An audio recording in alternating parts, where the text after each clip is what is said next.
And we are on Chapter 16, a chapter that deals with special mediums, in which Kardec, we already covered the special aptitude of mediums. Kardec here gives a good understand of the great variety of mediums that we encounter.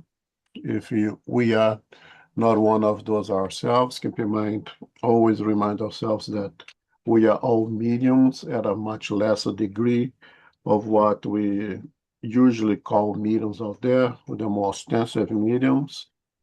And there is a tremendous variety on the way of the mediumship is expressed, as we're going to see here. Kardec already covered, and we did previously already, physical effect and intelligent mediumship. And just as a reminder, when we say a physical effect is phenomena that is witnessed by our physical senses, regardless of our degree of mediumship that we have. A physical phenomena, if it's something to be seen, you'll be seen by our physical eyes, and everyone who's not blind will see it. If it's here, if it's sound, if it's raps, such a thing, everybody will hear that, because it affects our physical senses. And the intelligent phenomenon is one that does not require the physical senses, that really is, even if it's expressed in a way that others can notice, but it's is intelligent phenomena because it happens through the expansion of the perispirit of the medium, who enters in contact with the perispirit of the spirit, and then we may see that phenomenon expressed as in writing, as in speaking, as in playing of music, as we're going to see here today. I think it's always good to remind ourselves those little things. And Kardec went through a variety of types of mediums, and we start with the physical effects. They go with the raps, they go with musical phenomena and those kinds of things here. I'm gonna have to take this away. Oops, sorry.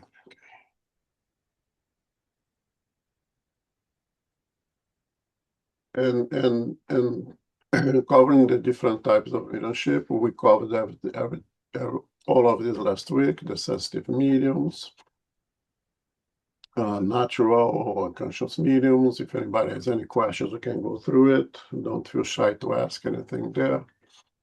And then it covers some types of physical phenomena, the different types of mediums that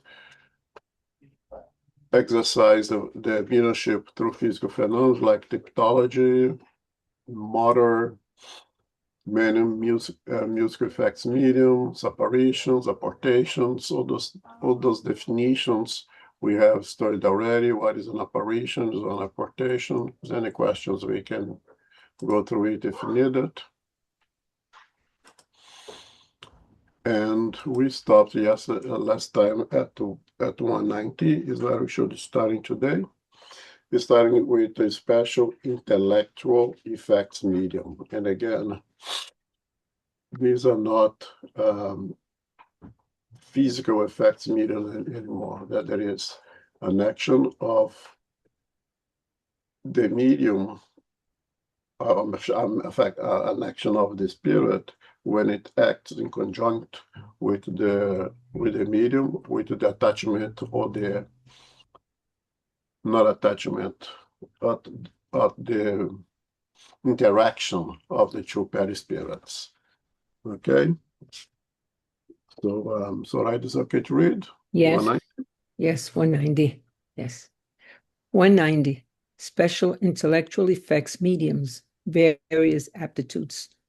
Hearing mediums, those who hear spirits, very common. There are many individuals who fancy that they hear something that really only exists in their own imagination. Okay. One thing that I forgot to say here, we very often we try to define, rightly so, a medium as an intermediary, as someone who is acting as an intermediary between the physical and the spiritual worlds, and there's nothing wrong with that.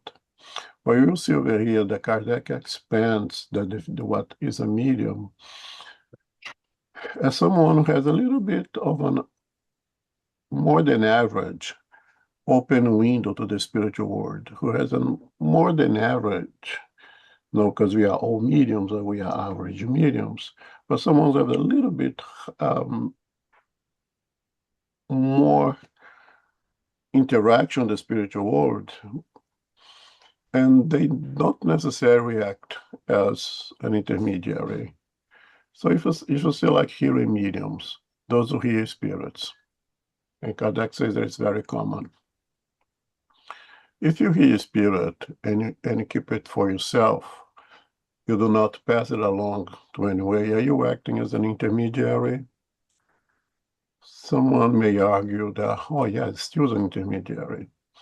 But if you just hear spirits saying words out there that you don't care for it, that is not passing along, I would say that you're not acting as an intermediary.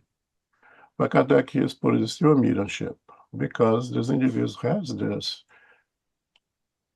ability, and this ability has a organic component built in their physical apparatus that allows that opening window to hear things, and they do not hear with the physical eyes, physical ears. I'm sorry, they do not hear with the physical ears.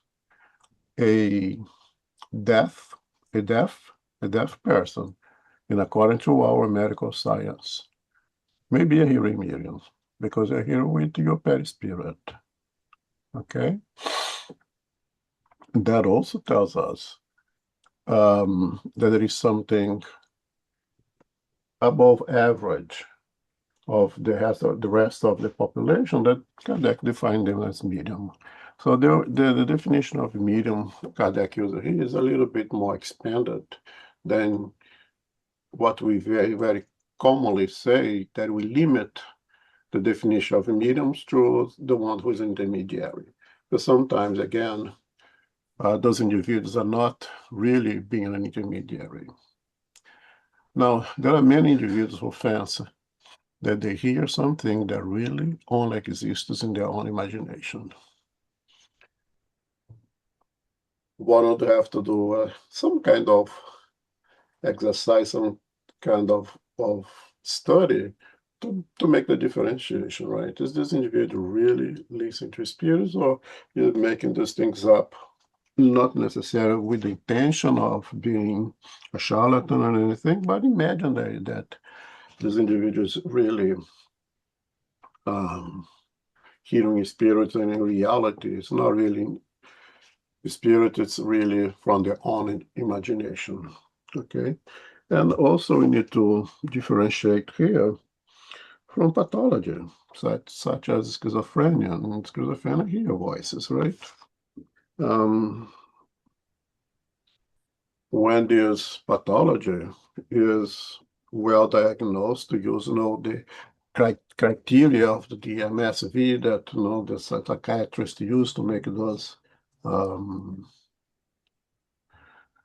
diagnosis, and you have to go through a list of things to be able to cross that list to say that this individual really has a pathology here, right?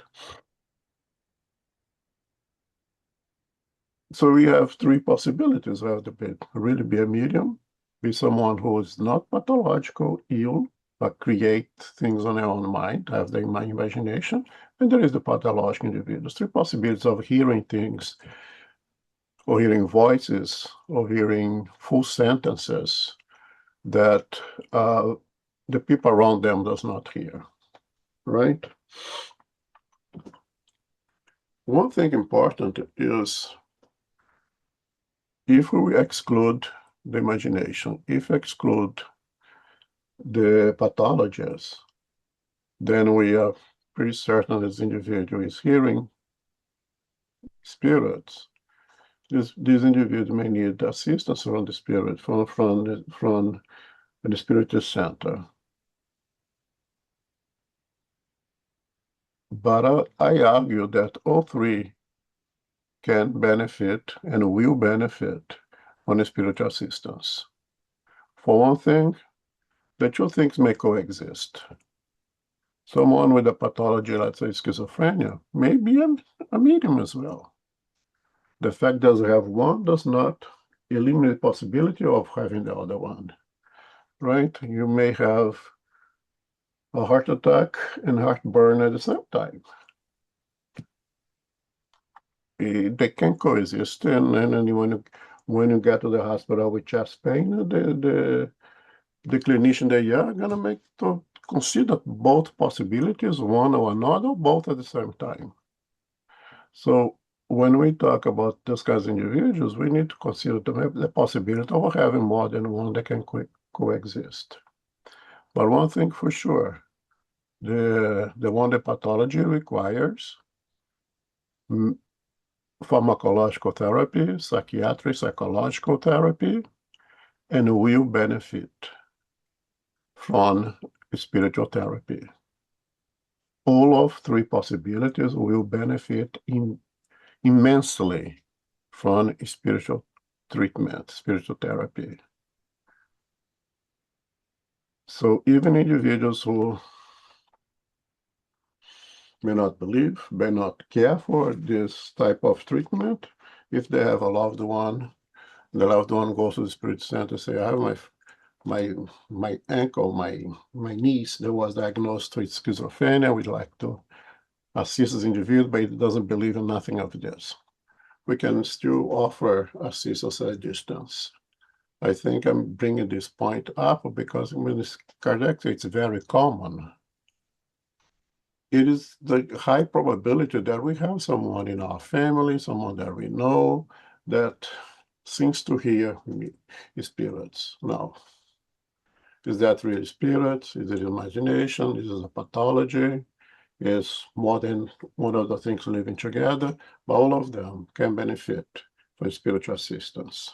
There is no contraindication. There is no side effect. If you will not help, you will not cause any harm, but I go beyond this is that you always help. Questions, comment?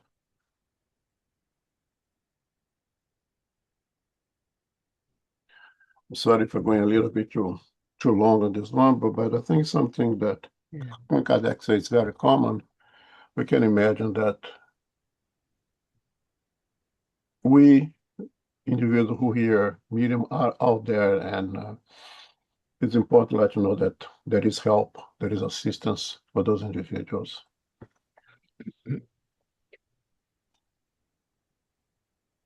Okay, so speaking medium. Okay. Yes. Speaking mediums, those who speak under the influence of spirits, very common. Seeing mediums, those who... Thanks. Okay. I just want to spend a little time here with speaking mediums. I think Kardec really breaks down for didactics all possible types of mediumship, and some of those types may be hard even to separate what is another. And when you read over here, the inspirational mediums, when you say inspirational mediums and speaking mediums is quite related over here, and it is. We say that speaking mediums and meters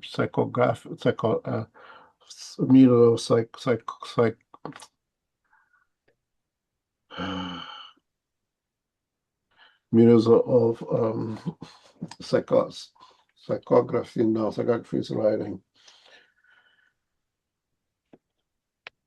Psychography. The words come to me. I'm sorry? Psychography. No, graphy is to write. Sorry? Psychophony. Thank you. Yes, cacophony. Yes, Phonies is the sound, right? Mhm. Are they the same? It's slightly different, but so Kardec really breaks down everything over here that sometimes it's hard to differentiate. But speaking mediums here, I correlate more with the inspirational mediums, and of course I'm open. This is a topical discussion with everyone. Those who speak under the influence of spirits. And we all receive we all receive inspiration from the spirit. And sometimes we choose to put out those thoughts that are not really ours. And if we speak those thoughts up, and then we are speaking mediums. And an example that I can give to those is like in our mediumship meetings or in our study groups, like we're doing over here, or when we are, let's say, in our Mondays, when you read a message and we seek to interpret that message out loud for everyone to hear, right? When you read the books of Emmanuel, those who participate and do that, we can say for absolutely certainty that we act as speaking mediums. I mean, I can say with absolute certainty between João and I and others who have participated in the past that sometimes we say things that after the communication is over, when we go and retrieve what we have said back, say, whoa, where'd that come from? Oh, I'll never be able to come up with that by myself. I can say that sometimes when I'm doing the interpretation of the books of Emmanuel, of course, I read before, have an idea of what do I want to say about it. And quite often, what I have predicted or say does not come out, or a lot more than what I was intending to say, that was my idea to say, comes out. And very often I can say that, no, that was not what I had in mind. And that was not what I was thinking of, but that's what I said. The thought came to me and I put it out of there. And those specific moments, we are functioning as speaking mediums. And that is a true mediumship, because now we are serving as interpreter, as intermediary. When I'm passing to those listening to me at the moment of the interpretation of the text of Emmanuel,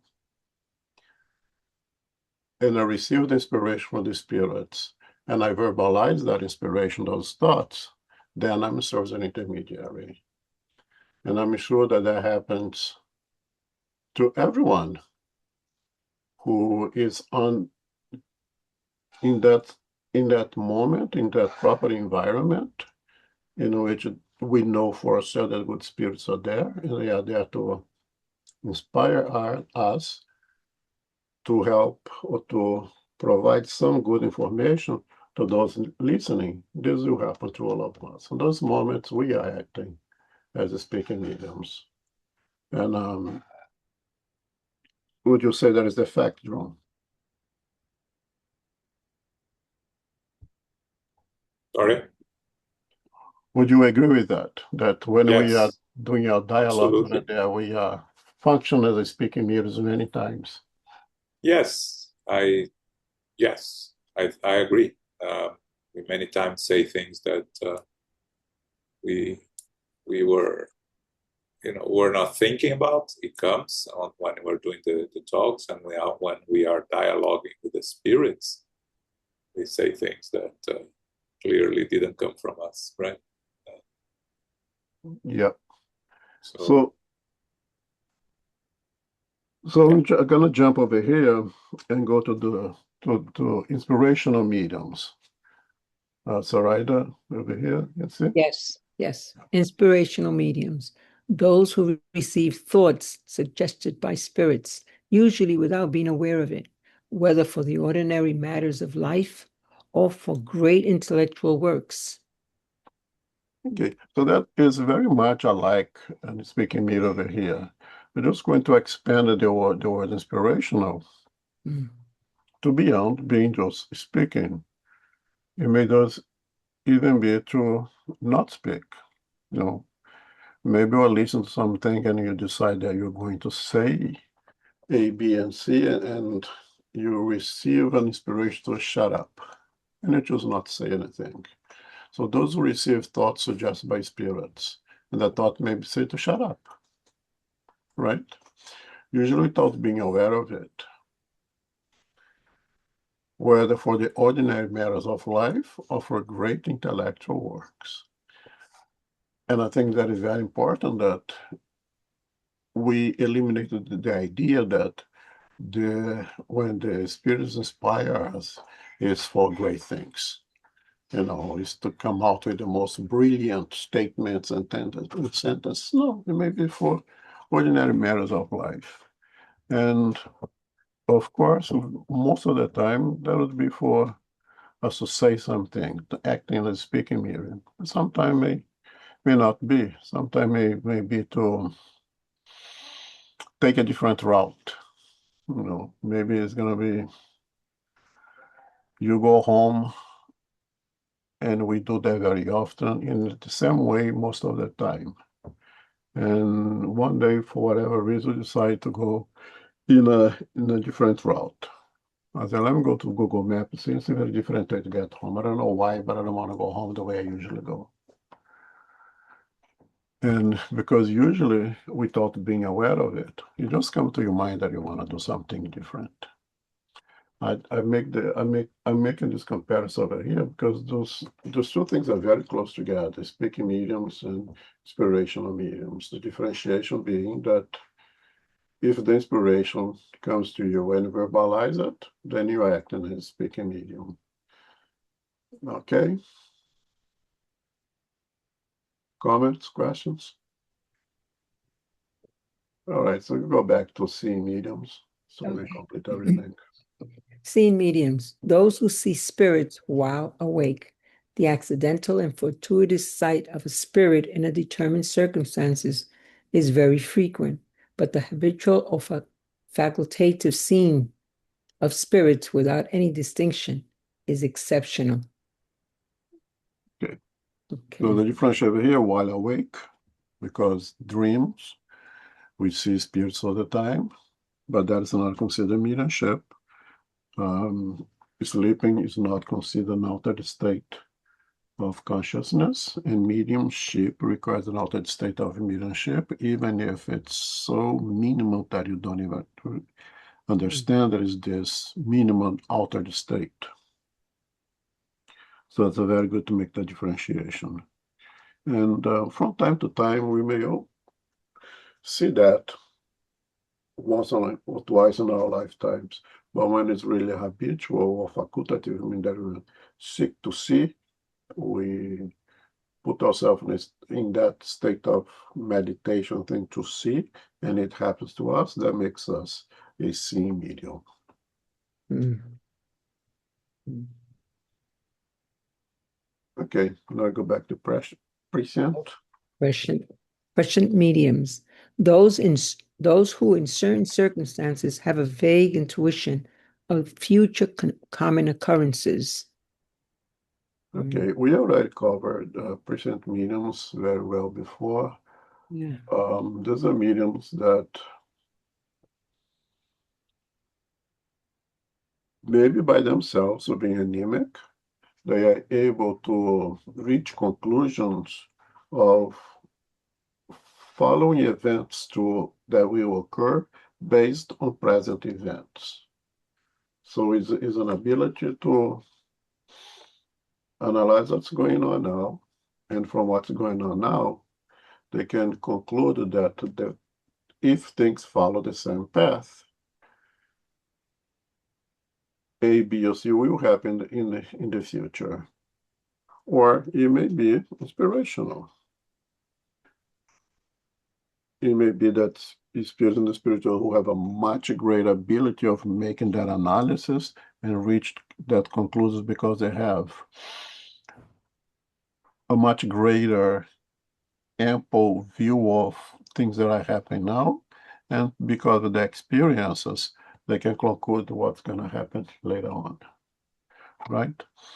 If you witness an event or something that happened 3, 4, 5 times, and that same event generate the same consequence,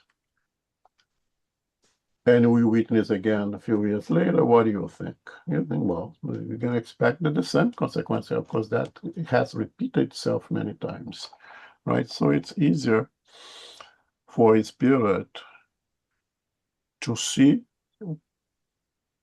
with a much greater ability to see the present, and it's going to be to retrieve into the past and see, oh, when we act this way, A, B, C, and D, then F happens through experience. So what I'm trying to say here is that it's not like magic and they can just see ahead and see the future. No, they can conclude the future based on present and past, as we could do also here. That's how, let's say, the financial market works. That's how the economy is predicted. How is there going to be the inflation in 3 months? What's going to through work to see things how it all happened in the past. They can see what's happening now and create those conclusions. There is no magic. There is no voodoo here. Okay. Yeah, we can think of weather prediction, right? Weather, yes. You know, if you base the forecast based on patterns, past patterns, on how how all behaves, everything behaves, but you still cannot guarantee that it's going to happen. But you have it works because it works with higher probability, right? That's right. Yeah. I just have a comment. I want to go back to seeing spirits for a second because I'm reading. I was reading, and I meant to actually make this comment. But when it says the accident and for the side of a spirit is determined by circumstance, I don't really agree. There's an accidental, side of a spirit. Is it like by permission, right? Or like I just sounds to me like if you see a spirit, there was a reason for it, right? As an accident, as giving you the possibility of seeing a spirit. I see that's like, I get the idea of like, it's something that happened once in a while when it's frequent because it's not planned, but like the accidental piece, I'm not sure if that's something I would agree. Okay. I kind of agree with you, but when you follow the sentence, in a determined circumstance. So the determined circumstance itself is what generate the possibility of that individual seeing a spirit at that moment. That circumstance of whatever is happening at that moment. It's not totally fortuitous. It is determined by that circumstance. Let's say my father was a great lover of classical music. He really enjoyed classical music. Really enjoyed symphony orchestra. Although I don't think he ever was able to go to a theater, to go to a place and see a full orchestra alive. When I went here in the Lincoln Center for the first time, and I could see the whole symphony play together, 180 artists doing that wonderful thing over there. I didn't see it, but I felt the presence of my father as if he was there with me by my side. I could have seen it, but I was determined by that circumstance. It never happened that I felt his presence, let's say, when I was doing my job, when I was eating pizza, when I was driving. That the term circumstance led me to think of my father, to associate that moment with something that he loved so much that I could, at that moment, see my father there. Does it make sense to you?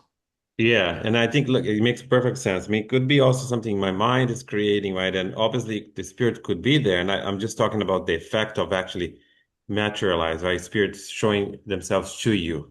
That idea of like, there probably has a permission behind it, right? There's somebody has to, they can't just appear in a situation where the medium doesn't necessarily see spirits, but I guess if it's a regular person, everybody's a medium, right? That it's allowed to see a spirit, there's a reason behind it. So there's some planning behind it, or at least permission, right? So that's what I'm thinking.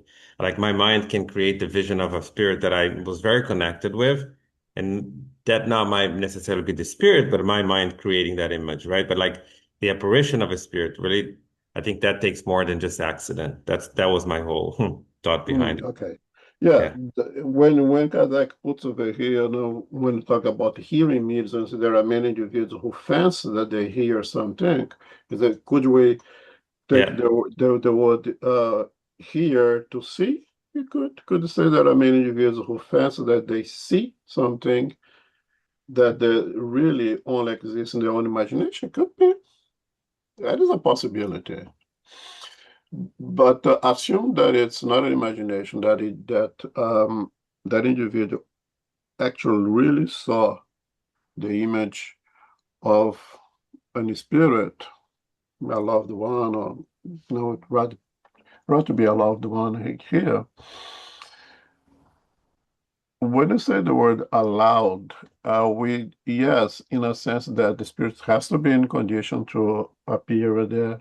The spirit also has to be connected with that circumstance, that moment. And that's why I use the example of the classical music, because my father loved it so much. And being there, think of him, it created that circumstance in which he would connect with me, and he was in conditions to connect with me and appear, right? So yes, there is multiple factors that will corroborate for the situation in which the spirit would actually appear, or the spirit would be there, and the medium would be in that state of that minimum altered state of consciousness that I could see with the spirit, with the perispirit, not seeing the physical wise again. It's a mediumship here. It's intelligent phenomena, and when we see, not seeing with our physical eyes. That even a blind individual could see the loved one in that special, determined circumstance. I think we can go a little deeper here in the terms of the different types of seeing mediums, and separating ostensive mediums from everyone is a medium, right? Because we have here on the second part, the habitual facultative seeing of spirits without any distinction is exceptional. That's the Divaldo type of medium, right? That sees spirits all the time. And he mentioned more than once that he never learned how to drive because he could not differentiate the incarnate from the discarnate, so he could not really drive a car. That's the regular one. Then you have the mediums that are able to see spirits under certain conditions, and that's very common in mediumship meetings, right? When you have the mediums that are able to see the spirits that are communicating and are able to describe to the dialoguer the spirit, or to assist the dialoguer in telling what the spirit, what is the appearance of the spirit. But outside of this exceptional cases in mediumship meetings, they don't see spirits on a regular basis, which is a blessing, because to see spirits all the time is a very challenging experience. And then we have, I think that the non-ostensive mediums, and I think all of us, you gave a good description, Elmo, of feeling I don't think you saw, but maybe you saw, you feeling your father. But then, that sometimes we that are not ostensive mediums, we are, I don't know, sitting in a chair in front of our computer at our homes, and then suddenly you kind of glance or feel or see someone passing behind you, and then you look around and there is nobody, right? That is an ability, that we all have to see a spirit for a brief moment, but not that.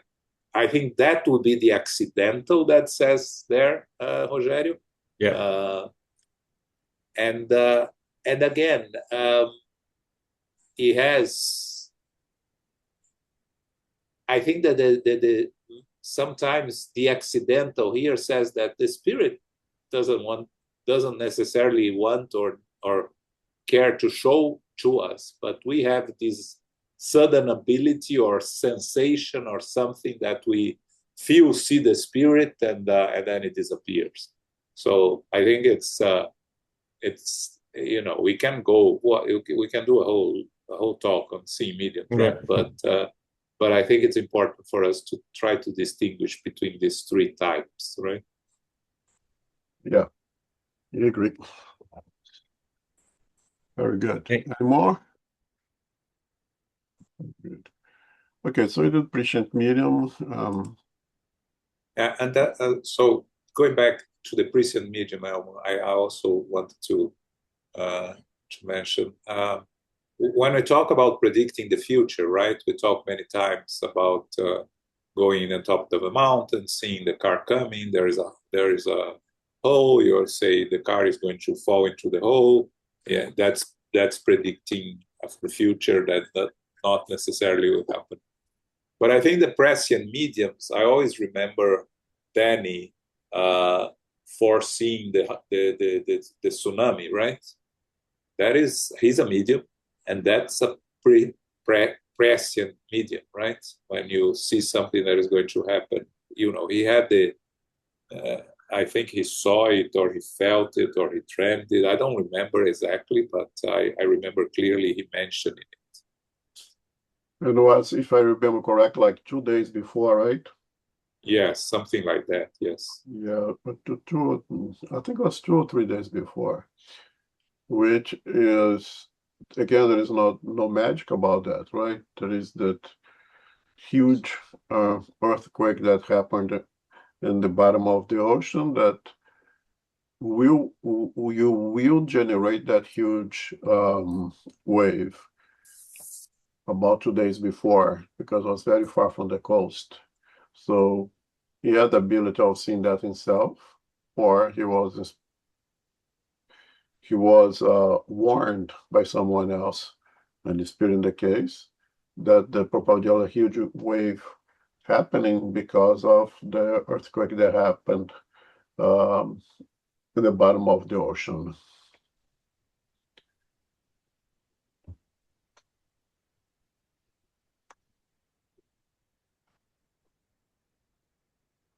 Okay. And we may have those kind of prescient things, especially with the loved ones. If you think so much about a loved one, and son or daughter, we can have that thought comes to mind that, oh, this was going to happen, and be right in some occasions.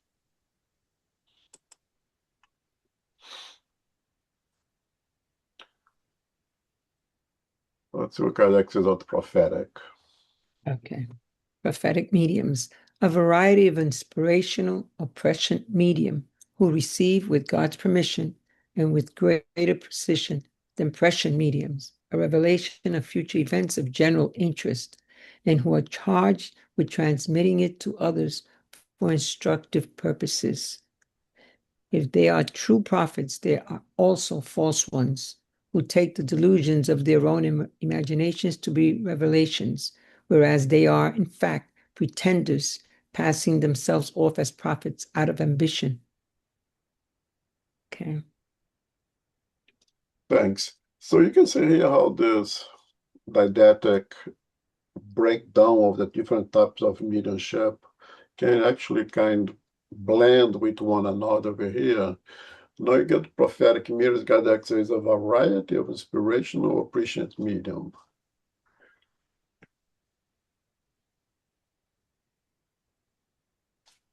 So the differentiate here is that when we mention the word prophetic, we're going to associate with something good that is coming from higher spirits to provide some valuable information to all of us, right? So the prophet is in the Bible. They're always going to bring something of that is very relevant for us, okay, for the human species in this point right now. A revelation of future events of general interest who are charged with transmitting it to others for instructive purposes. So it's always a good thing. The prophecy is also always a good thing. The event may not be good. You know, somebody may come and enlighten us, you better stop killing the whales now because this may happen. It's not going to be good. The whole humanity will suffer tremendously if you lose the whales. Okay? It's a prophecy because it comes from a higher spirit who is trying to enlighten us, to prepare us for something that will happen in the future if we don't take actions right now. Okay? Now, there are good, true prophets, and there is false prophets. A individual may use a pseudo prophecy for personal gains, and we know that it would never come from higher spirits that works to serve God. That's not would happen for personal gains. And if you go to the 624, the Spirit's book, when Kardec suggests was here, the question was, what are the characteristics of the true prophets? So how can I trust that indeed I can consider this individual true prophet? That's prophet that what he's saying really come from higher spirits. And I'm using higher spirits because that comes directly from God, because we know that God works through us, right? So the Spirit says that true prophets are moral men and women, and very important that at that age, 1864, if Kardec already, or the Spirit already say man and woman, because if you go to the prophecy in the text, it's always from men, right? So true prophets are moral men and women inspired by God, and I change by God here by higher spirits.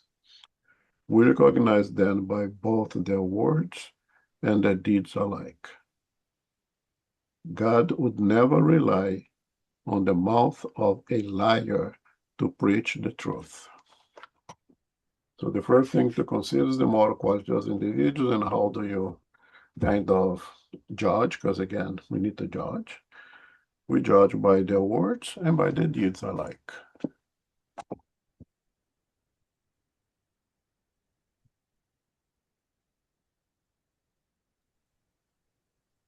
Okay. Continue? Okay. Somnambulistic mediums, those who are assigned by spirits while in a somnambulistic trance. Continue? Yeah. So Okay. ecstatic, go ahead, ecstatic. Okay. Ecstatic mediums, those who receive revelations from spirits while in a state of ecstasy. Many ecstatics are victims of their own imagination and of deceiving spirits who take advantage of their heightened state. There are very few who merit complete trust. Continue? No. Okay. Thanks. Okay. So somnambulism is is basically an out-of-body kind of experience. Okay? Sonambulistic medium is instead of the spirit come to us, we go to the spirit. We have an out-of-the-body experience and we go to the spirit. Then we go to the spirit dimension when we experience what that event and we transmit what's happening to us, then we are acting as a medium. Okay? Those were assisted by spirit while in a somnambulic state. So those receive assistance while in having this out-of-body experience. And what would be an next step? What is this? Again, they be close together. So when you study ecstasy in the spirit's book, is that a much higher degree of out-of-body experience, the degree of partial separation of that physical body, the partial disconnection of matter is much, much, much greater in the state of ecstasy. Again, it's just like a higher degree of somnambulic state, and in an ecstasy is always for a good thing. You always go to a higher place. It's like, you reach a nirvana, so to say, or whatever that means. It's much, much higher degrees. Okay, it's always a good experience. The problem is that we are so full of ourselves that when we have those events, we have a tendency to exaggerate. I had a somnambulic state, and I went, I don't know, to that one higher level of the lower zone where I live, and I come and say that I went to the places where Jesus resides. When in reality, the most that I have been in that somnambulic state was, I don't know, maybe Nosilar. Right? So many ecstatics are a victim of their own imagination and of deceiving spirits who take advantage of the heightened state. There are very few who merit the complete trust. So we can imagine that this true ecstasy is a rare event, that we are really able to really amplify ourselves by the spirit and just connect much, much as high as possible, as if you stretch, as much as possible. And if you stretch any longer, it's going to break. And if it's break, you die. We stretch that as thin as possible in separation from the body to the perispirit that allows you to go to that much higher level of existence where the higher spirits reside. That is an ecstasy, and there's always a wonderful experience. And because we may be full of ourselves, because we want to make it better than it sounds, or because we vibrate at one level of energy, that is okay. And when you go to 1 or 2 steps higher, it already feels like an ecstasy. So the medium may not making up. That's really what it felt was. That really thing was really much better than where I usually vibrate the energies that we live on here on Earth. That was 1 or 2 steps above. That will make maybe not so lot. That is already much higher kind of energies that we live here on Earth. And some people may think that was a much, much, much greater thing, when in reality it just went half step up, which would not be considered really an ecstatic state.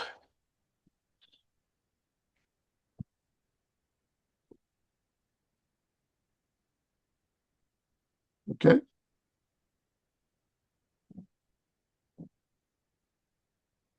Painting. Okay, yes.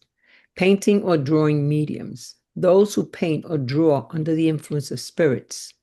We are referring to those who obtain serious works, because we could not apply this name to certain mediums whom mocking spirits cause to produce grotesque works that the least experienced student would disavow. Frivolous spirits are great imitators. When the famous drawings of Jupiter appeared, a large number of alleged drawing mediums arose, with whom mocking spirits had great fun by making them produce the most ridiculous things.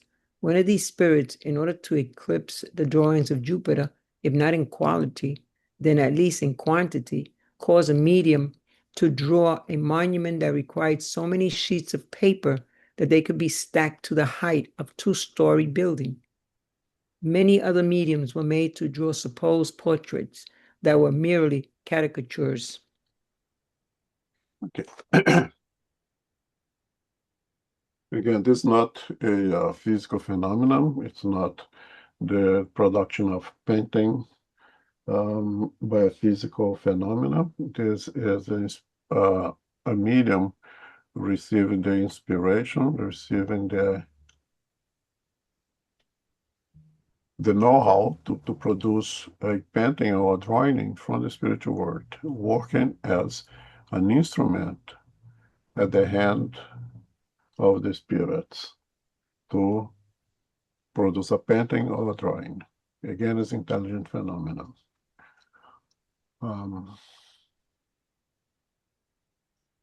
Kardec says over here you are referring to those who retain serious work because they could only apply this name to certain mediums whom mocking spirits cause to produce grotesque work that at least experienced student would disavow.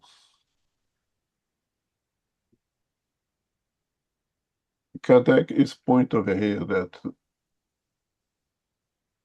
the work doing by the true mediums are good work, a good painting, a good drawing. I have a question over here if, and Kardec then goes over here and says that frivolous spirits may use frivolous mediums as well.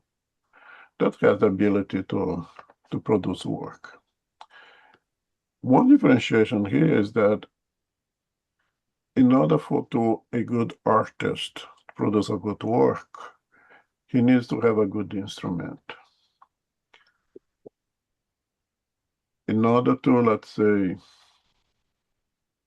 any painter of the past, Renoir or whoever say, to produce a work compatible with the work they're used to do. And I keep in mind that Renoir as an spirit is not the same Renoir when he incarnated because he's always evolving. So his work also would be improved because by the law of progress, right? But the human maintain characteristics of a Renoir. But he would have to have a good instrument to produce a work that is comparable of the work that he produced while incarnate. And that good instruments would be good canvas, good paint, proper light, everything they're required to do a work as an incarnate. Because if you give them a canvas that is not good to produce good work, I mean, it could not really make miracles. But he also needs to have a good instrument to be in the good medium. A good medium have had experience with painting in the past, may not necessary in this incarnation, and preferable with not much experience in this incarnation, because then it could create a suspicion. But if all of the sudden I start to pick up a canvas and put beautiful work on that canvas, anyone could say with 100% of guarantee that I'm a painting medium. Because in my normal state of conscience, I can build a little house that kids do in kindergarten. I cannot draw, I cannot paint at all. I tried. I can say for sure that I can't because I tried. So if I start producing good work, I am a medium of painting. And although in this incarnation, at full conscience, I cannot do anything, there is nothing that guarantees that in the past I had experience and good experience of painting, that I kind of learned the techniques, or that I did some painting in the past, that in a state of altered consciousness, in a mediumistic state, that experience of the past could be retrieved by a Renoir that could use me as a good instrument. But he could not really produce good work. He could produce some work, but not a good work, if it was a medium that did not have that experience in the past or in the present. Get someone, let's say, that throughout the incarnation never really dedicate themselves to the work of painting.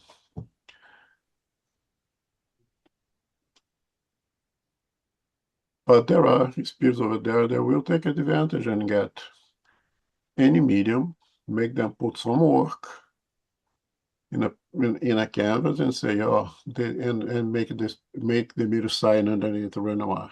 Well, it was never Renoir.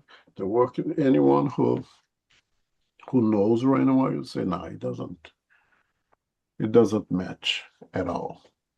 Because there are always favored spirits who try to take advantage of our ignorance and try to take advantage of the vanity of mediums.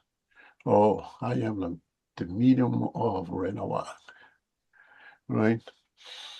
And we need to be very careful with that. With a little bit of analysis against someone who knows a little bit of art, it's easy to say, no, it has nothing to do with Renoir, it has nothing to do with whatever it's calling to be. And I didn't check this drawing of Jupiter. I mentioned to go and review the Spiritist Review 1958, and just never got to it. I open it here.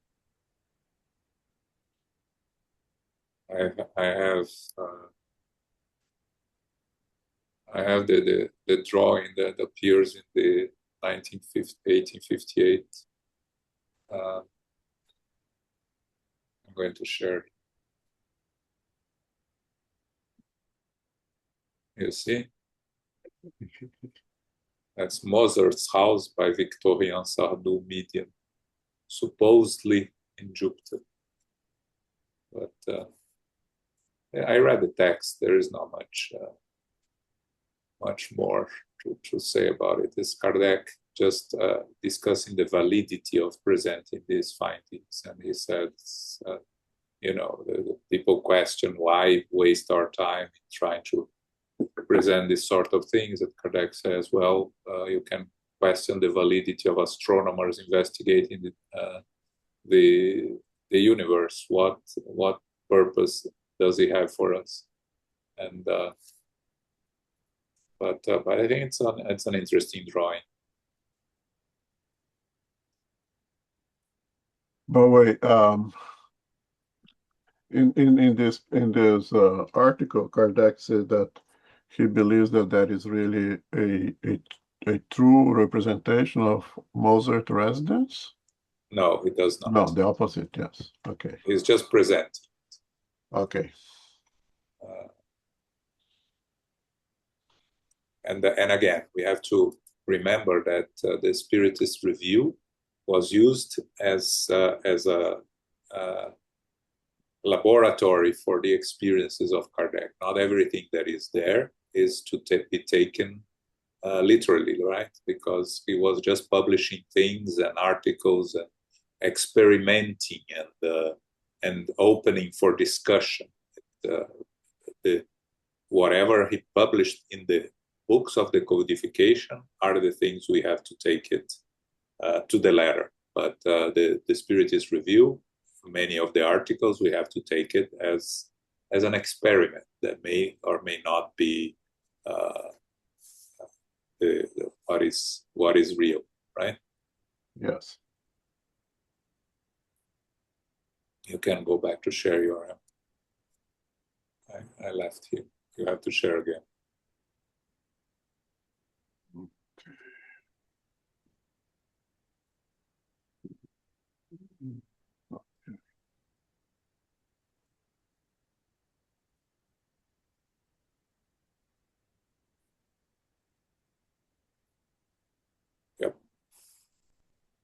it's there. And the last one on this topic, the music mediums. Yes. Musical mediums. Those who, excuse me, those who compose or perform music under the influence of spirits. They are mechanical, semi-mechanical, intuitive, and inspirational musical mediums. They are also literary mediums of the same nature. Okay. Okay, so it was the musical medium. Now the individual is here acting as an intermediary, or one who was able to or a spirit was able to compose or to perform music. So in this case, it is the approximation of the perispirit of the spirit, who's a musician, who's a composer, to the perispirit of the medium. And then the medium will write down the composition, in musical notation would expect, of course, or you'll be able to sit at the piano and play a music.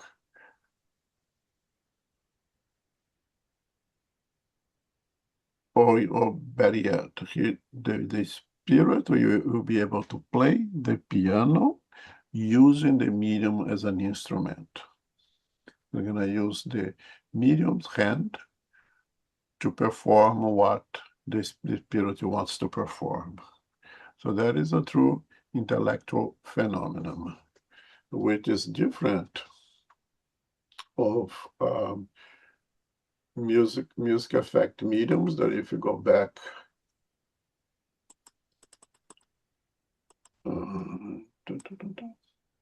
over here, music effect mediums, those who induce the playing of music instrument without contact.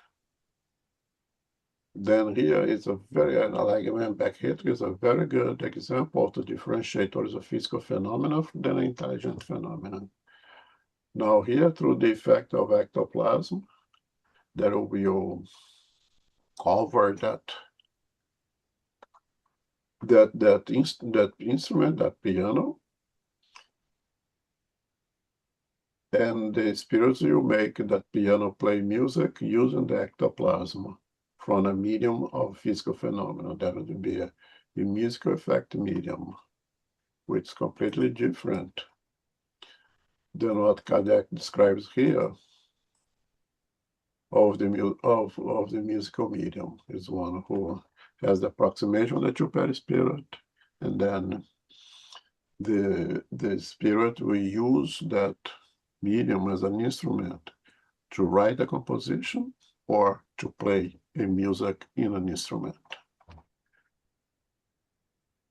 And again, it could be mechanical, it could be unconscious, it could be semi-conscious, and it could be fully conscious. And we know the differentiation here is one who the medium will sit at the piano and will play a song, not even know what he's playing, or he will sit at the piano and play, knowing that he is playing the piano, knowing that it is music, but the thoughts are quite often confused, not really sure of what he's actually playing, but know that he's playing and everything else. And then intuitive, in which that he receives the inspiration or conscious, that he receives the thought, he interprets the thought, and he plays the thought. So you'd say that the inspiration over here, the intuitive, I don't like the word intuitive, the intuitive coming from ourselves, but the inspirational or the conscious medium would have to be someone who knows how to play the piano, right? Because if I am a conscious medium and Beethoven coming to me and saying, play those notes, I'll look at him and laugh. Are you kidding me?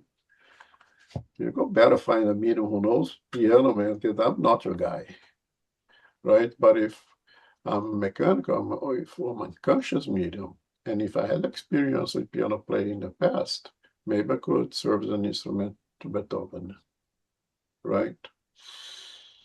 I don't think that even semi-mechanism, replacing a question, even semi-mechanical would have to have some ability to play piano at a conscious level as well. But the difference between musical mediums and musical effect media is very clear now, and I hope everyone understands.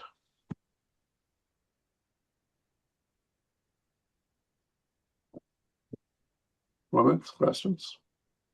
Yes, hi, Yeah. Elmo. Carol here. Oh, sorry, John. Go ahead.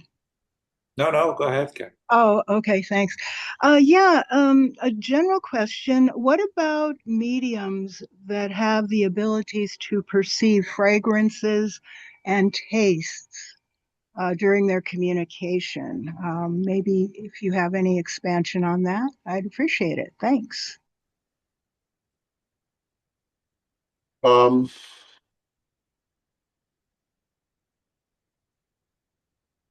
in a state of great approximation between the two medium, the two perispirits, may be so intense that let's assume that the spirit communicating at that moment in that approximation, so intertwined energies with the medium, and let's say that spirit now is in chocolate factory,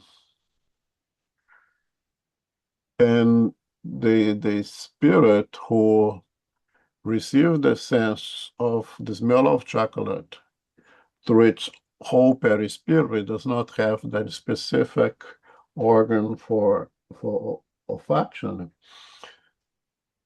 Since the whole perispirit of the spirit is receiving that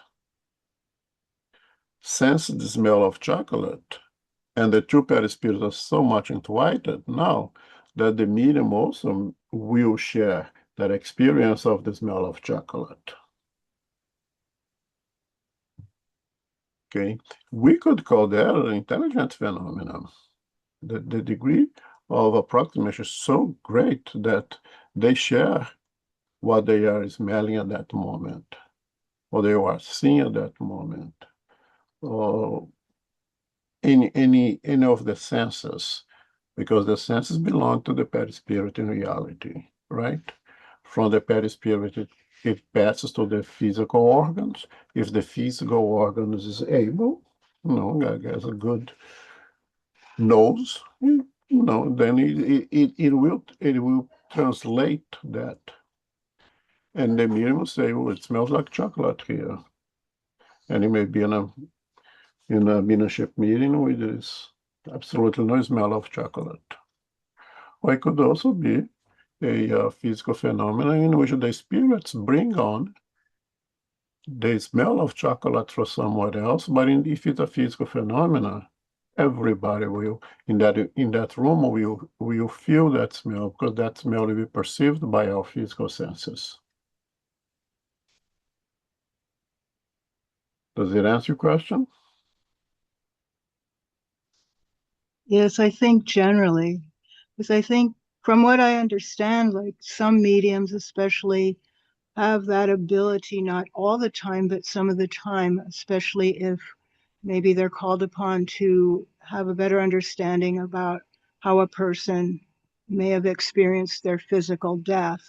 They may have fragrances or scent to associate with it and can relay that to an audience or a group. So thank you. I don't quite understand. I'm sorry. A Well, medium. when some mediums have the ability to perceive the end of life of someone, perhaps the circumstances are not ideal. They may find out and through their own senses how that person died. Let's say they died in a fire, they smell smoke, etc. Electrical fire. Ah, I smell electrical burning. Or, there's chemicals here. I'm experiencing difficulty in breathing. This chemical is overwhelming. Something like that. Okay. Yeah, something. Okay, so it's the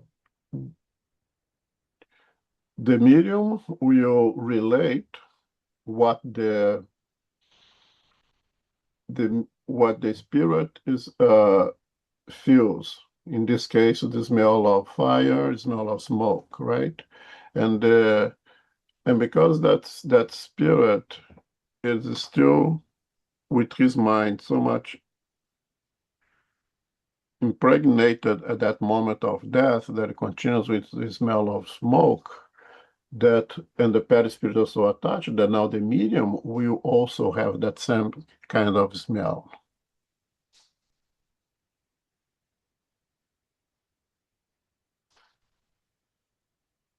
Does it make sense? Oh, yeah, definitely. But I was just sort of curious because I don't know if I've seen much mentioned in the literature or of Kardec about, this type of mediumship. But I'm sure it's available. I just don't know. Yeah, thank you. Maybe Rogério can share, because his mediumship makes him feel the spirit very intensely, I believe, right?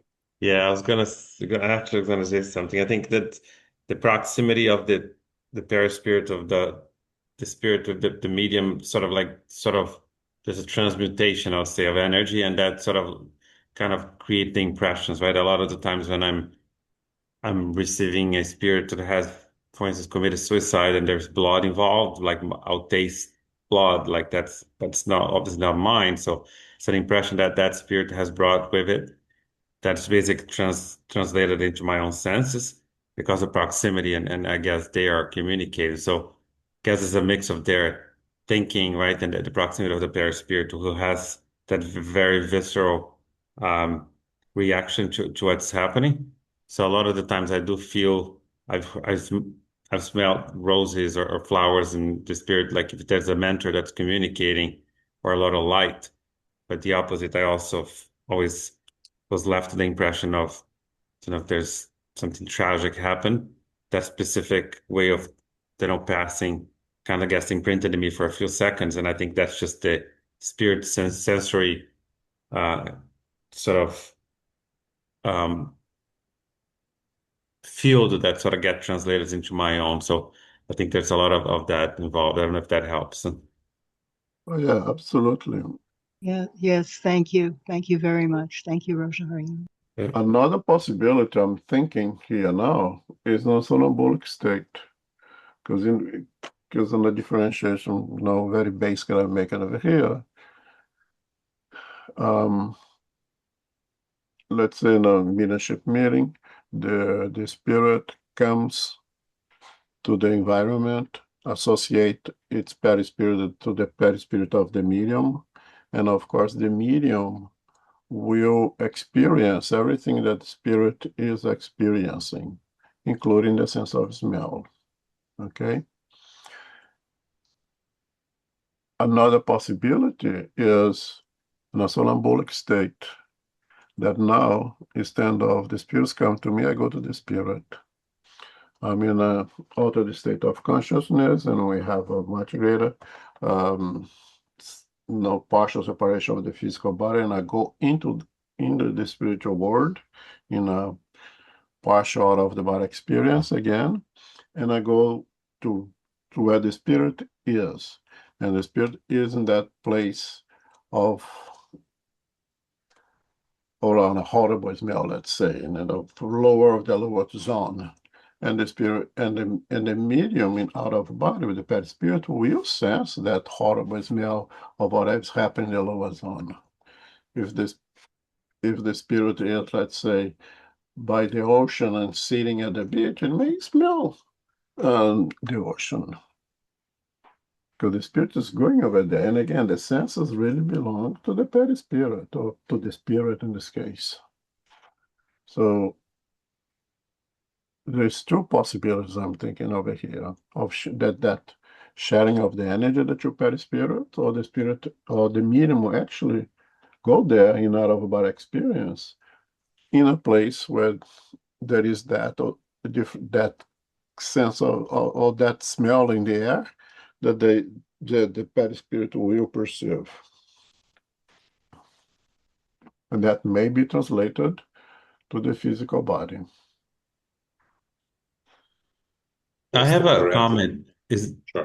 Isn't there some situations, I think either Chico or Divaldo had mentioned about people who are not necessarily ostensive mediums having the impression of smell of flowers from, I think specifically from one of the Chico's meetings. Sometimes they said they got next to him and they smelled flowers really strong. And I think that's an interesting fact, because that's just doesn't necessarily mediums. They said anybody in the room would feel that, right? Yeah, I exactly what I was going to mention, Rogério. Yeah. And this is a physical phenomenon, right? The medium, it's not, it doesn't come from the spirit. Chico or Divaldo, people, I once, I was watching Divaldo from the first row, and I felt the smell of ether very strong coming from him. And Chico said that it is said that many people who were around Chico felt the smell of flowers, the smell of things. But this is a physical phenomenon, right? Because everybody's feeling it, or many people are feeling it.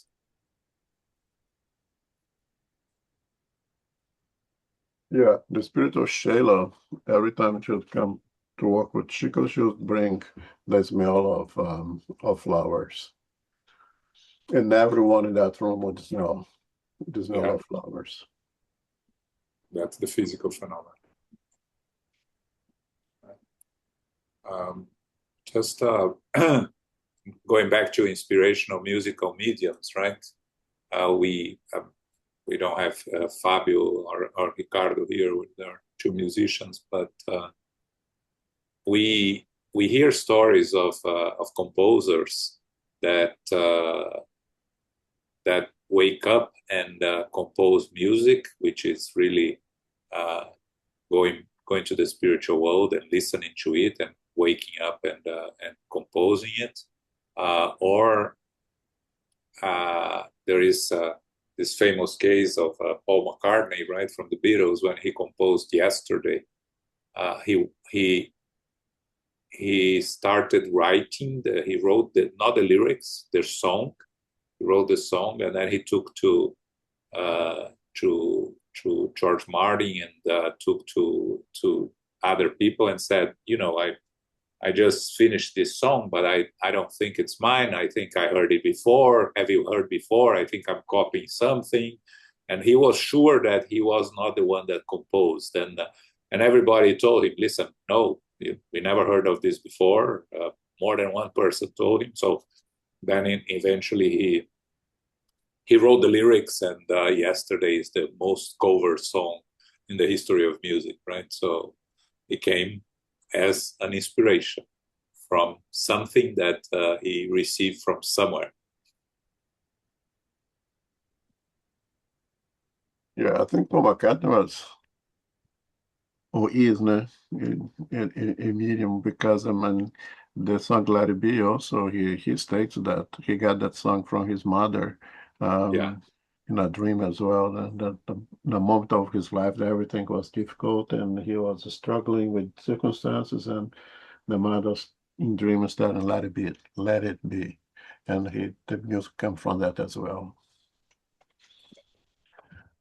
I think I'm just 22. I'm going to stop here. I'm not going to get into varieties of writing medium, so it's short. But I'd rather start and finish this topic as well. Any more questions, any more comments on what to cover here today? So I just want to add one thing that I should have said in the beginning, that Kardec, for didactic reasons, he breaks things down to a maximum. And as I said, the things may blend with one another, of those definitions with minor differentiations here and there. But also keep in mind that a medium may have many of those faculties. A medium is not limited to be A or B only. A medium may have the attributes of the mediumistic phenomena for multiple of those things that we are covering over here. Okay. Elmo? Yep. At the end of the musical mediums, there's a comment that says, see the section on musical effects mediums. How will we find that? Yeah, I'll go back over here. It's in this book.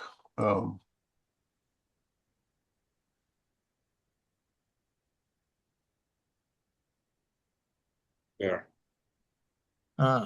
You don't know. Did I You pass? passed. Yeah, You passed the next one.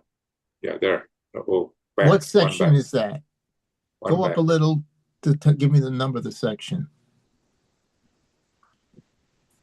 Go one back. No. There. Okay. Music effect mediums. But there's a section number. Can you go up till you get a section number? Sure. 188. Thank you. 188. All right.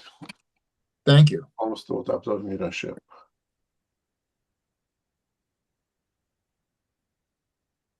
So next Sunday we will have our Q&A. It's the last Sunday of the month. Okay.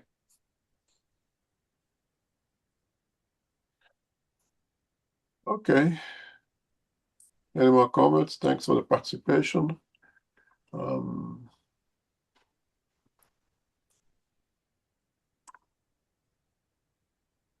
Carol, would you do the final prayer for us? Sure. Thank you very, very much, Elmo, for hosting for our class today. Thank you, John, and thank you everyone for being here and participating. Thank you, Sarita, for reading for us today. Infinite Creator and Supreme Intelligence, we give thanks to be together as brothers and sisters for our studies of the Mediums book, Part 2, Chapter 16, Special Intellectual Effects Mediums. There are special intellectual effects mediums with various aptitudes which are listed by Kardec. These are hearing mediums, speaking mediums, seeing mediums, inspirational mediums, presentient mediums, prophetic mediums, somnambulistic mediums, ecstatic mediums, which are rare, and painting or drawing mediums and musical mediums. We pray for guidance to receive uplifting communications through the abilities of these special intellectual effects mediums.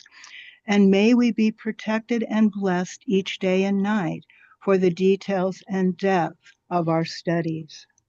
We give thanks to our spiritual benefactors and the good spirits for guiding and inspiring us today. May we receive the love, light, and peace of Christ within us, and for our loved ones, our teachers, our directors, our counselors, our mediums, our workers, and all of our participants. We pray for inner peace, and especially now for world peace, and for those who are suffering in the physical and spiritual worlds. We pray for our center, SGNY, and all Spiritus centers throughout the world, that they may grow, prosper, expand, and be protected throughout the day and throughout the night. As we close, we humbly ask for safety and protection as we return to our family, friends, loved ones, and coworkers. May we go forth and remind ourselves now to be beacons of love, of light, of peace, of service and charity, which is love in action. May peace and love prevail. So be it.